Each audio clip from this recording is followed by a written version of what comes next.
We're here in Kilmeen in East Galway. This is an interesting site, and when you first approach it, you'd say quite a simple site.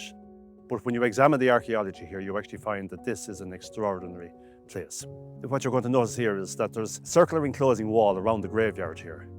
Well, while the wall itself is probably 19th century, it does suggest that this is part, or maybe sitting on an earlier enclosure. So that's suggesting that this is an early Christian site. The other thing that helps us to understand this as an early Christian site is the presence of the base of a round tower, which is quite unique, and also fragments of Romanesque that are here.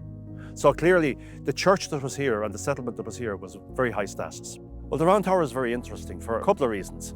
First of all, the parish of Kilmeen actually belongs to the Diocese of Tuam and is sitting right in the heart of the Diocese of Clonfert.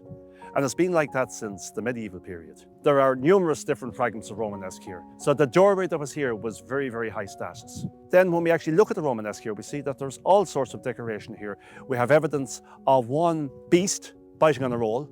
You find that very, very same motif. You find it in Clonfert, where you have animals on one of the arches there biting on a roll. The other thing we find here are the use of little chevrons and that here. So there's a good, rich Romanesque here. You know, the place has been used over time, and of course, this site is still used as a place of burial and is managed and maintained by the local community. My two generations are buried here, my grandmother and grandfather, and mother and father.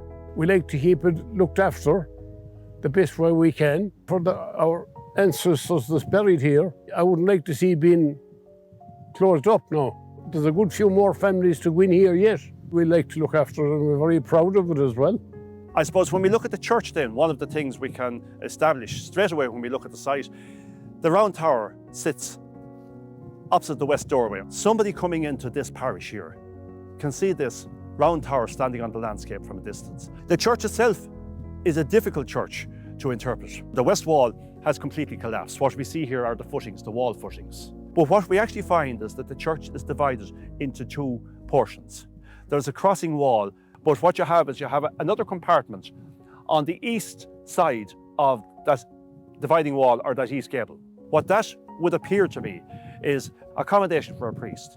Not alone do we have the church settlement and its graveyard, but you have this extensive landscape outside the walls here, outside the circular walls here. This is a landscape rich in archaeology. When you're in a medieval graveyard like this, one way of establishing dates and, if you like, the chronology of a church is to examine stones that have migrated into the graveyard from the church itself. But if we look at the wall around here, the enclosing wall, that wall has a certain number of stones incorporated into it. It had some Romanesque, it has some 16th, 17th century stone incorporated into it. And then when we look at the graveyard, we find things such as a hood from over a window, a tall lancet window. And when we look at that closely, you see that there's a round arch on it. It's Romanesque in shape. We also find that there's a stoop over there. It was probably a holy water stoop within the church. They all tell us something about the church itself, the functionality of the church, but also the dating of the church.